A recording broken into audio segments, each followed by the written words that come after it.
Solve the equation 10 cos square x plus 3 sin x equals 9 for 0 to 360 degrees for x. How do we solve this? Because we have two different expressions of the same variable x. Well, we know cos square x is equal to 1 minus sin square x.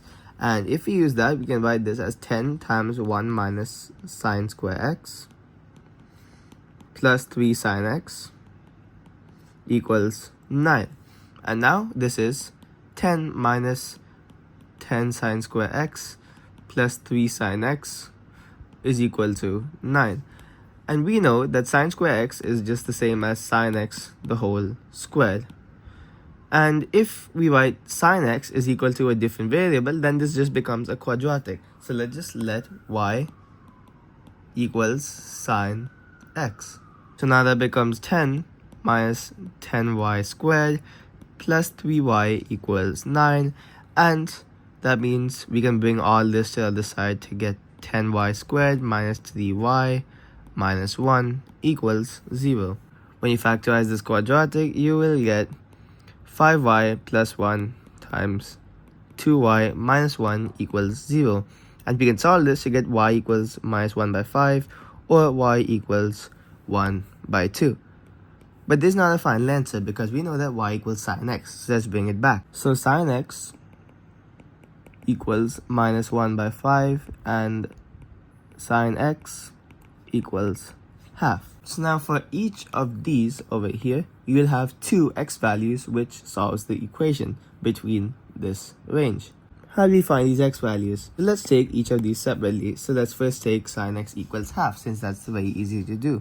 So now we can solve sin x equals half first, and we know that sin x is going to be positive because half is positive. Sin x is positive in quadrant 1 and quadrant 2 out of the 4 quadrants, which include quadrant 3, quadrant 4 as well, but these two are where sin x is positive. And what does this mean? Quadrant 1 is 0 to 90 degrees, quadrant 2 is 90 to 180 degrees, quadrant 3 is 180 to 270, and quadrant 4 is presumably 270 to 360.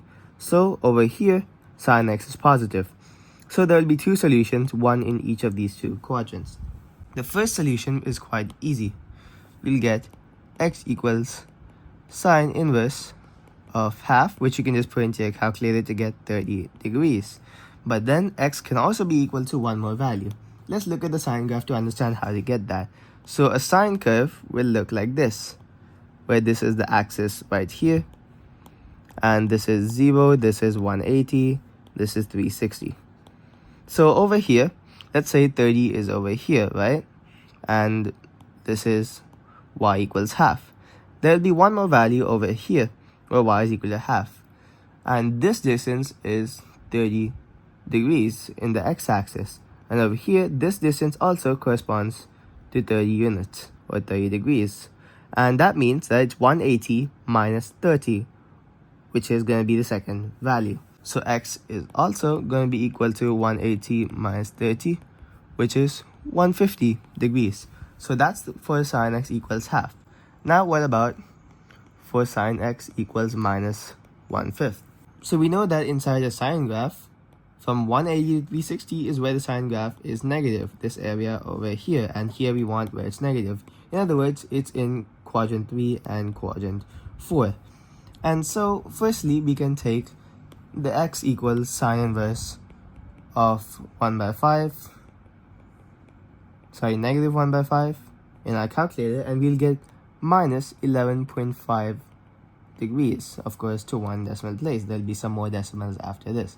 But we cannot write minus 11.5 degrees because our domain is 0 to 360 degrees, and minus 11.5 comes below 0. So we know the sine graph repeats itself every 360 degrees. So we can add 360 to this to bring it 360 plus minus 11.5, which is 348.5 degrees to one decimal place. And now this is one value we've worked out over here. This one doesn't count, remember, but there's still one more value because inside the sine graph, where this is the x-axis right here from 0 to 360. This is 180. And let's say minus 1 by 5 gives these two values. So over here we have 348.5, which is 360 minus 11.5 here. And in this case, this distance is 11.5, so this distance of 180 to the second point has to also be 11.5, which means this one's going to be 180 plus 11.5, the second value for minus 1 by 5. So x is also going to be equal to 180 plus 11.5, which is 191.5 degrees. So now we have our four solutions. X equals 30 degrees, x equals 150 degrees, x equals 191.5 degrees, and x equals 348.5 degrees. And that's our answer.